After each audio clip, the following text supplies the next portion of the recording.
Hello students, मेरा नाम है लोकेश और आज हम पढ़ने वाले हैं एजुकेशन बीए थर्ड ईयर का बहुत ही इम्पोर्टेंट चैप्टर जिसका नाम है राधा कृष्ण आयोग। तो राधा कृष्ण आयोग के बारे में हम जानते हैं।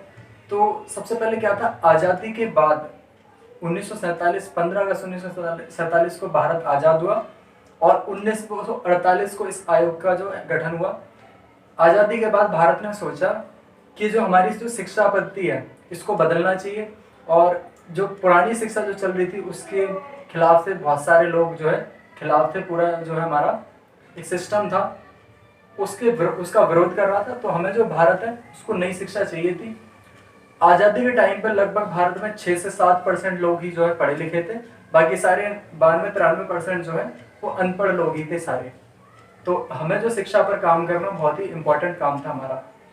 अब होता क्या है, तो इसके लिए हमें बना राधा कृष्ण आयोग, जिसकी जो सलाह दी थी इसका केंद्रीय शिक्षा सलाहकार एक परिषद थी हमारी जो भारत में काम करती थी शिक्षा पर। तो उन्होंने क्या किया, उन्होंने सलाह दी कि विश्वविद्यालय के ऊपर एक आयोग बनना चाहिए और जिसका नाम था राधा कृष्ण आयोग। इसके जो हेड थे वो स्वामी डॉक्टर सर्वपल्ली राधाकृष्णन थे। उनका बर्थडे आपको पता ही है, 5 सितंबर को मनाया जाता है शिक्षक दिवस के रूप में। ये वही है। अब क्या था, इन्होंने 1948 में 4 नवंबर 1948 को ये समिति का जो गठन हुआ और इसके कुछ उद्देश्य थे। पहला उद्देश्य विश्वविद्यालय के उद्देश्य, ये विश्वविद्यालय में कुछ सुधार चाहते थे। तो सुधार जैसे था राजनीतिक प्रशासनिक व्यवस्था व उद्योग। तो ये चाहते थे कि बच्चों की पढ़ाई जो है इस प्रकार होनी चाहिए कि वो राजनीति में या प्रशासनिक व्यवस्था में या किसी भी उद्योग में सफल हों, उनके पूरे व्यक्तित्व का जो निर्माण होना चाहिए। नेक्स्ट पॉइंट है उत्तम नागरिक। शिक्षा के माध्यम से जो है विश्वविद्यालय में इस प्रकार की शिक्षा देनी जानी चाहिए कि उनका जो चरित्र है वो अच्छा हो और जो भारत के वो अच्छे नागरिकों में गिने जाए। तीसरा पॉइंट है मानसिक और शारीरिक सुधार। तो बच्चों का जो है मानसिक और शारीरिक विकास होना चाहिए। ये जो है जो विश्वविद्यालय के उद्देश्य हैं जो भी कुछ उन्होंने रखे। नेक्स्ट है अध्यापक। जो अध्यापक है वहां पर वो भी अच्छे होने चाहिए ताकि वो बच्चों को अच्छी तरह ज्ञान दे पाए। नेक्स्ट पॉइंट हमारा मित्र भावना। सभी लोग जो जैसे कि हमारा जो देश है अलग अलग तरह के लोग रहते हैं, अलग अलग भाषा है उनकी, तो उससे जो है आपस में लड़ाई झगड़ा ना करें बल्कि मित्र भावना के रूप में रहें। तो ये सब जो होगा ये पढ़ाई के माध्यम से ही हो सकता है। नेक्स्ट पॉइंट हमारा साहित्य अध्ययन और लेखन। साहित्य अध्ययन करें, हमारे जो शास्त्र हैं या और साहित्य हैं उनको पढ़ें और खुद भी जो है अपनी कला जो है उसको विकसित करें, लेखन करें। इस प्रकार की व्यवस्था जो है विश्वविद्यालय के उद्देश्य के अंदर उन्होंने रखी। नेक्स्ट पॉइंट है हमारा अध्यापक कल्याण। ये जो समिति है इन्होंने क्या किया, अध्यापक कल्याण पर भी काम किया। उन्होंने बोला कि जो अध्यापक है उनके लिए जीवन बीमा, पेंशन, आवास और भविष्य निधि जो पीएफ होता है ये सब। नेक्स्ट पॉइंट हमारा उच्च शिक्षा स्तर। उच्च शिक्षा स्तर को बढ़ावा दिया जाए और अध्ययन पाठ्यक्रम पर भी इन्होंने काम किया कि उसको किस तरह से एक अच्छा माध्यम बनाया जाए जो बच्चे पढ़ के आगे बढ़ सकें।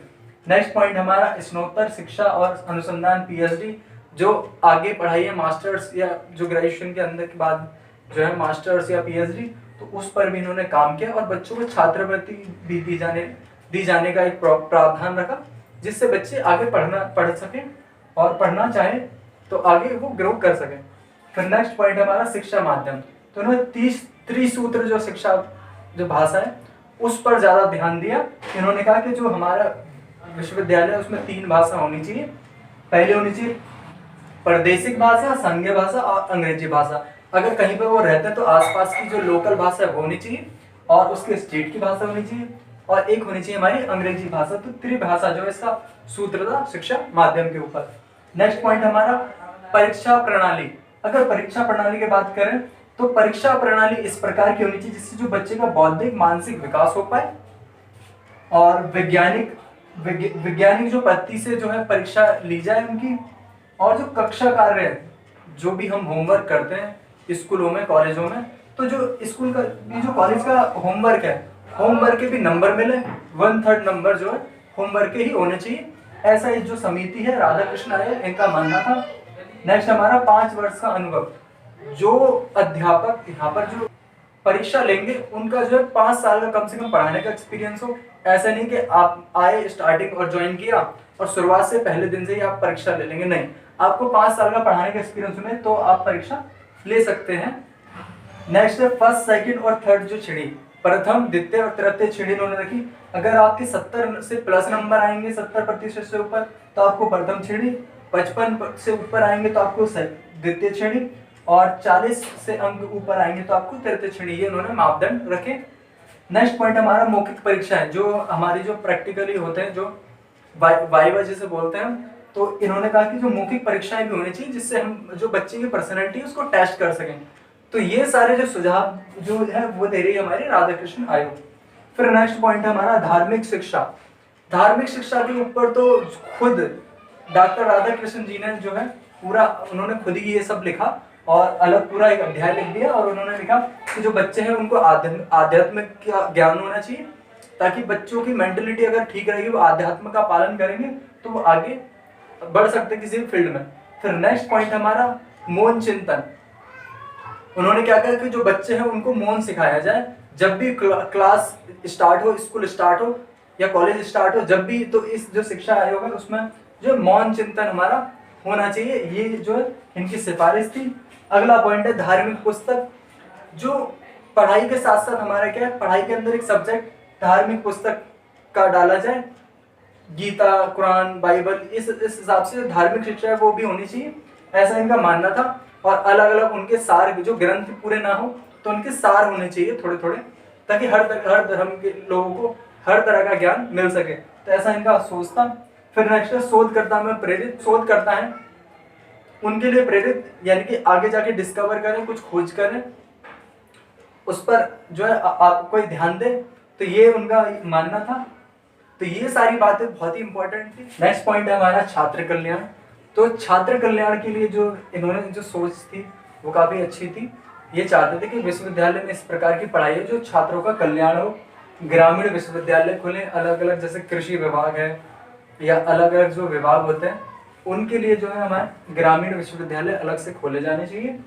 और संविधान, पाठ्यक्रम में संविधान भी हमारा होने चाहिए। संविधान क्या क्या हमारे कानून है, हमारे जो मौलिक अधिकार है, ये सब हमें पता होना चाहिए। तो इसके लिए हमें संविधान जो है पाठ्यक्रम में डालना। साथ है अर्थव्यवस्था, हमारे जो अर्थव्यवस्था कैसे काम करती है, तो ये भी बहुत इंपॉर्टेंट चीज़ थी, ताकि जो युवा हैं वो हमारी अर्थव्यवस्था के बारे में समझें। तो अर्थव्यवस्था। नेक्स्ट पॉइंट हमारा नारी शिक्षा। नारी शिक्षा भी पर भी इन्होंने, जो ये आयोग है इसने विशेष बल दिया। इन्होंने कहा कि नारियों को पढ़ाओ, महिलाओं को प्रेरित किया जाए ताकि वो टीचर भी बने। तो ये जो, और उनको जो सैलरी भी थी वो ज़्यादा देने के लिए भी बात हुई कि अच्छी सुविधाएं मिलनी चाहिए नारियों को। तो नारियों के लिए विशेष सुविधा या नारी शिक्षा के ऊपर विशेष जो है इस आयोग ने अपनी बातें रखी और अच्छे सुझाव दिए। अगर बात करें इस पूरे सब बात के निष्कर्ष की, तो 25 से 28 अप्रैल 1950 को जो केंद्रीय सलाहकार समिति ने थी उसने इस आयोग की जो सिफारिशें या जो सुझाव थे उन सबको देखा और तुरंत जो है इसको कार्यान्वित करने के लिए बात उन्होंने आगे बढ़ाई।